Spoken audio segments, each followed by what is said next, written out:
Smokin Parade Chapter 2 came out a few days ago. I think it was on Wednesday, I think. And today's Friday or Saturday, depending on when I upload this shit. But yeah, Smokin Parade Chapter 2 came out. I still think it's enjoyable. You know what I'm saying? I ain't gonna lie, I wasn't expecting the chapter to come out that quick. I thought it was gonna be like quite a bit of time was gonna go by before another chapter was released. But it's good to see that it came out in due time. You know what I'm saying? Like in a reasonable amount of time. It was cool. And I think it's interesting. You know what I'm saying? I really do think that it's an interesting sort of series. I can already tell that this is the before anyway. Just looking at it, I'm just kind of like, yeah, I can tell it's the same art. You know what I'm saying? Like the same people who drew Dead Man Wonderland. I can tell. The main character Yoko kind of looks like a grown-up Gunter. I say grown-up, but Yoko himself is only like, Yuko himself is only like, what, 15, but I can just tell the art style looks the same. Then when I saw that doctor in this chapter, I was just like, I said, that woman looks kind of weird. But that's a male doctor, right? I did read that shit right. They kept saying he. It was a little robot who said he. He kept saying he.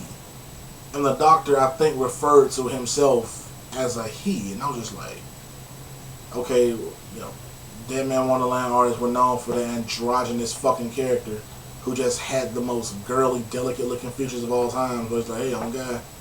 So, and then this motherfucker was talking about examining his genitals, so I just really assumed it was a woman. I didn't think it was a dude. I just kind of like, you know, whatever. You know, but it's a guy. So just like, yep, Dead Man Wonderland art.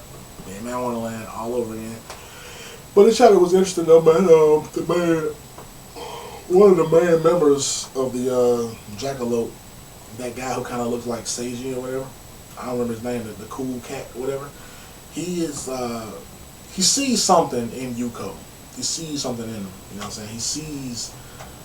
It seems like, because we're getting little flashbacks in his past, whatever, we're getting little flashbacks in the cool guy's past, the smoking guy's past, and he's like, it seemed at one point he either was attempting to commit suicide or something happened to where he just wasn't shit, and he felt like his life wasn't for him or something like that.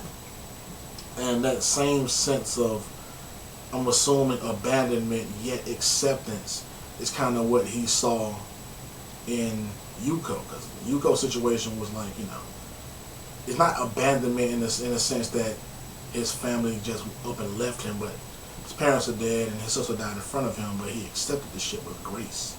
You know, he wasn't just kind of like losing his shit, you know, freaking the fuck out. He accepted it. You know, and it seemed like that's what the cool guy saw in him, and that's why he was saving him and checking up on him all the time. Because he's just like, I want this kid to wake up, and I want him to be one of us. You know, but that didn't happen when Yuko woke up. He woke up, got some cheap, shitty-ass fucking artificial arms. I'm talking about the shittiest arms that I've ever seen before in anything in life.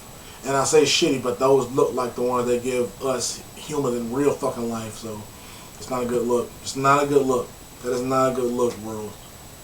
Okay? I know the world has seen Full Metal Alchemist. I know the world has seen Trigun. Why aren't those limbs real yet? Because if they were giving out metal arms tomorrow, this arm's getting cut off today, bitch. But nah, man, he gets these shitty prosthetic arms or whatever, and he leaves. It's kind of like, yeah, I'm getting the fuck out of here. I'm not joining your group.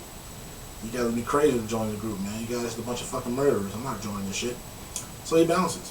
And upon leaving, he hears a report, or hears over the intercom, or he hears just in the ether that another rabbit or another, you know, amputee's procedure has gone wrong, and now one has popped up, and this shit looked like a giant cat. Almost, yeah, that was a cat, right? It looked like a giant cat, and it was just fucking weird, and it was in the city, and it fucked that dude up. And it looks like Yuko isn't there.